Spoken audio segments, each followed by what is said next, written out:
कि 7 तरह के स्वप्न होते हैं और कौन सा स्वप्न सिद्ध होता है, कौन सा स्वप्न सही होता है और स्वप्न को किसको बताना चाहिए और किस मुहूर्त का स्वप्न कैसा सिद्ध होता है। उसी तरह ब्रह्म विवर्त पुराण के अंतर्गत श्री कृष्ण जन्म खंड के अंतर्गत 77वें अध्याय में 32वें नंबर श्लोक पर लिख दिया श्री वेद व्यास जी महाराज कि अगर तुम सोए और सोते से ही अगर स्वप्न आ गया वो स्वप्न मान्य नहीं। रात्रि को सोए, रात के समय मध्याह्न में स्वप्न आ गया मान्य होगा, पर वो तुम्हें याद नहीं है, स्मरण नहीं है तब।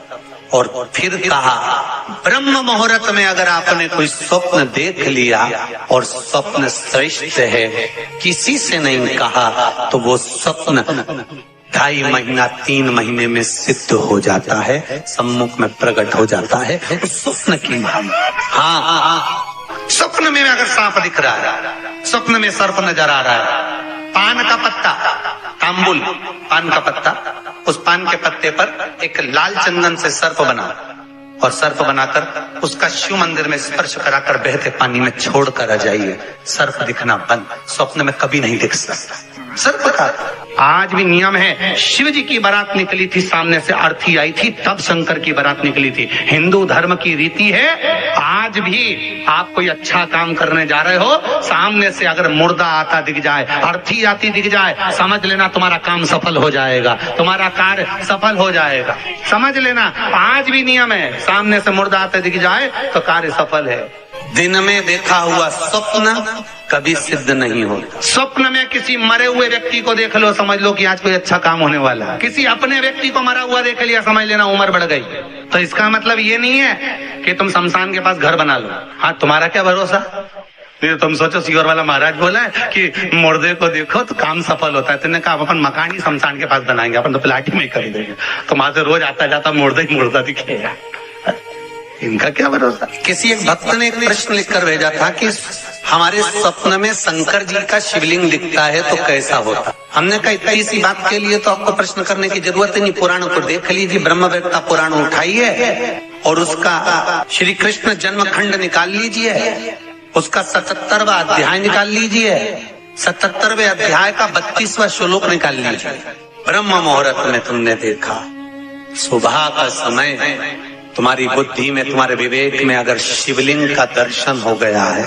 जिस बच्चे ने प्रश्न करा है, अगर वो कथा सुन रहा हो, वो कह रहा था कि हमारे गांव में लाइट नहीं रहती तो टीवी नहीं चलती, इसलिए मोबाइल पे सुनते हैं। तो मोबाइल पे अगर सुन रहे हो बेटा तो ध्यान करना कि अगर ब्रह्म मुहूर्त में शिवलिंग का दर्शन किया है तो जिस कार्य में आगे बढ़ोगे उस कार्य में तुमको मात्र 3 महीने में सफलता प्राप्त हो जाएगी। अगर शिवलिंग का दर्शन, शिवलिंग का दर्शन मात्र चाहे स्वप्न में हो चाहे हकीकत में हो, जीवन की सफलता देता है, वो सफलता प्रदान करता है। शिवलिंग का दर्शन अगर आप स्वप्न में भी कर रहे हो, शिवलिंग का दर्शन आप अगर हकीकत में भी कर रहे हो, वो आपको फल देगा। नाग नागिन का जोड़ा ही ऐसा होता है, पति जाए तो पत्नी बदला लेती है, पत्नी जाए तो पति बदला लेता है। इसलिए हिंदू धर्म की रीति है, गाड़ी के नीचे हाथ में किसी भी रूप में अगर आपसे सर्प मरा है, सर्प की हत्या हुई है, या आपने किसी के द्वारा सर्प पकड़ाकर छुड़वा भी दिया है, तो निवेदन रहता है चांदी का एक नाग नागिन छोटा सा बनाकर, छोटा सा उसको शक्कर के कलश में रखकर बांधकर शिव मंदिर में रखकर आ जाइए, उसको दे दो शिव बाबा को कि अब हमारी तरफ से हमने हाजिरी लगा दी, हमसे दुख, हमसे गलती हुई, हम क्षमा चाहते। गलती मनुष्य से होती है, मानव से होती है, हो गई गलती, अब आपको साथ याद रखिए।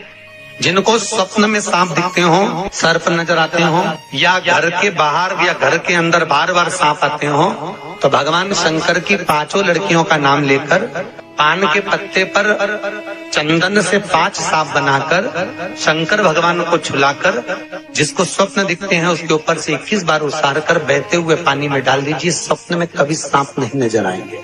जिनको रात में नींद नहीं आती हो, टेबलेट खाकर सोना पड़ता हो, रात भर नींद नहीं आ रही हो, कुछ मत करो, सोने के पहले भगवान शंकर की 5 लड़कियों का नाम 11-11 बार ले लो पलंग पर जैसी पड़ो वैसी 11-11 बार नाम ले लो, आपको टेबलेट खाने की जरूरत नहीं पड़ेगी। ऐसी नींद आएगी कि सुबह 6 बजे भी उठना बड़ी मुश्किल से उठोगे तब उठना पड़ेगा, ऐसी चक नींद आती है। घर में सर्प आ रहा है, आस्तिक मुनि का स्मरण करिए।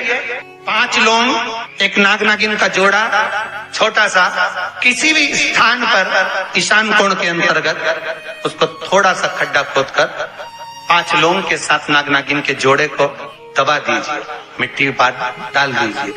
घर में जब नाग नागिन का जोड़ा आप दबाएं तब आस्तिक मुनि का नाम लेकर दबाएं, मां मनसा का नाम लेकर दबाएं, जो नागों की बहन है, उस मनसा देवी का स्मरण कर कर उसको डाल दे। आज भी हमारे यहाँ हिंदू धर्म नीति है, जब पहला कॉलम नए मकान का पहला कॉलम जब भराता है, उसमें तांबे के कलश में नाग नागिन रखकर, कमल गट्टा रखकर, अमरबेल रखकर, थोड़ी सी सरसों रखकर उसका पूजन कर कर पहले कॉलम के अंदर, जो पहला कॉलम भराएगा गड्ढे का, पहला जो सरिया रखाता है, कॉलम भराता है, वास्तु पूजन के हिसाब से उसमें रखा जाता है। और वो तो वो उसके रखने के बाद भी जब मकान का मुहूर्त होता है तो वास्तु पूजन में नाग नागिन का जोड़ा रखाता है, वो भी उस मकान में कहीं ईशान के अंतर्गत उसको दबाया कोई। इसलिए कह देते हैं यहाँ पत्थर मत लगाना, यहाँ टाइल्स मत लगाना।